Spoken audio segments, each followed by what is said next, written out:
no matter who we are, divorced and remarried. That's what this synod is about, making our church a place that it should be for all people. No matter who we are, no matter what mistake we've made in life or what mistake we may have fallen into, there's a place in our church for everyone. Our church, the tradition of our church is that we are a community of faith, a community for saints and sinners, and there's a bit of saint and a bit of sinner in each of us. As the synod began, I read this not in some Murdoch press, but in Catholic press, that one reason why the issue of the gay community might be at the forefront of concern for the church today, and so it should be, especially if this story is true, is that in the Nigerian church, so its story says, bishops are supporting or have been supporting anti-gay laws. Laws that says that if you're a doctor and you treat someone who's a homosexual, you could go to jail. Such laws are appalling. They are treating people just because of who they are as victims and criminals. And it is true that the church in any way, no matter if they're a bishop or not, is supporting such laws. That also is appalling, because it acts against what we are about and who we are as a community of faith, that we follow the gospel, and the gospel that says there is a place for everybody. Pope Francis stresses that our church is about showing the mercy and compassion of God. God, in the life of Jesus, is shown to be bringing in everybody, a place for everyone, bringing everyone in from the margins. So the synod of today is very important for the life of our church, no matter what happens at the end of 3 weeks. It's not just about the major issues being presented, as some say from the West or the media. It's about the issues of church as we look to make this an inclusive community for all people. Last week, maybe I was misunderstood by some, or I was aware I was falling into a trap. And given where the church is this week, and given what I shared last week, I think it needs to be revisited. As the Pope says, we shouldn't obsess on one or two issues. All issues that affect humanity are issues of concern, no matter what they are. Whether it's about human inequality, injustice, poverty, unemployment, human rights, the list goes on. He says not to obsess on one or two, but there's a whole range of issues that concern us. The other thing that was pointed out after the Pope's visit to the US was he can't do everything, and neither can we. We are all human beings, but maybe we do our little bit. So yes, we focus on one particular issue or a couple of issues, but we're also aware of the whole range of issues. So our life might be about campaigning for equal rights for women. It might be about upholding the rights of migrants and refugees and looking after them. It might be about human rights itself, or about inequality, or about war issues. They're all important and they all need to be addressed. But none of us can do everything at once. In what I was sharing last week, something that intrigues me is 10 years ago I came here and discovered human trafficking. Human trafficking is another name, as far as I can see, for slavery. I thought slavery had died out, but we still have slaves in this world, and it horrifies me. But I think, why didn't I know about this 15 years ago? Or why is this such an issue now, and it wasn't such an issue of 15 years ago, where I didn't know about it? Human trafficking is human trafficking, and it's an issue whether it's 1990 or 2015. And so it goes on.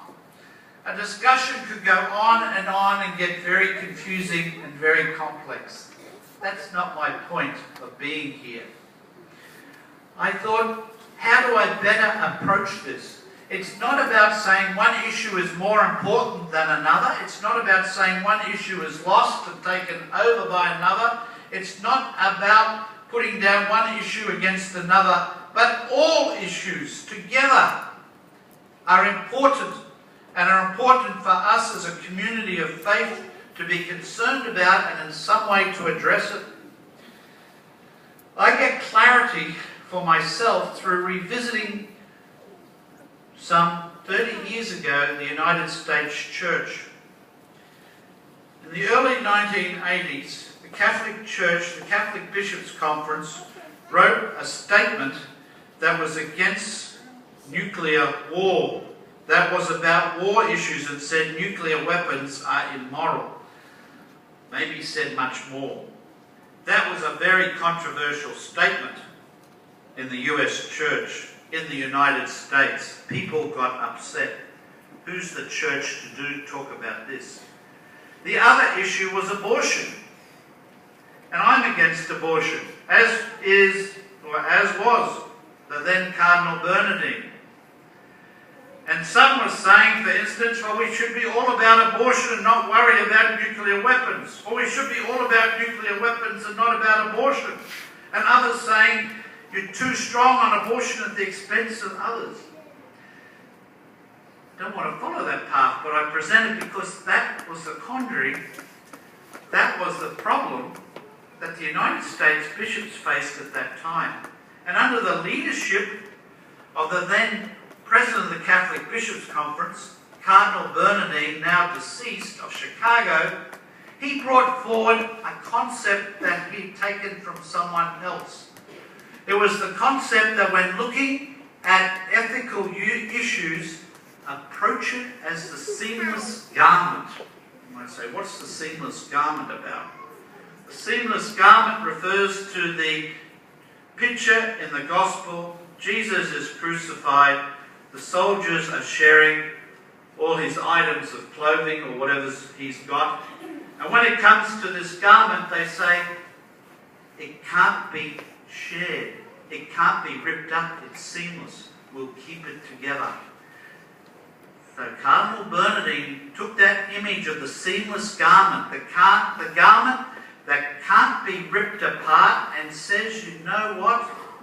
Whether it's nuclear weapons and nuclear war, or it's abortion, whether it's human rights, inequality, the issues of the terminally ill, whether it's issues of whatever that concern human beings and human community, they all belong together as part of the seamless garment. They can't be ripped apart. And one issue cannot be dealt with while denying another issue. And it's not that one issue is more important than another, but we can only do so much at one time. And that all issues belong together. Inequality, injustice, human trafficking, place of women in society, unemployment, the gay community as the church is facing this week, the divorced and remarried, and all the other issues they're facing. Whatever the issue is, they all belong together in the one seamless garment, and it can't be cut up. No part can be taken out. No part can be done without.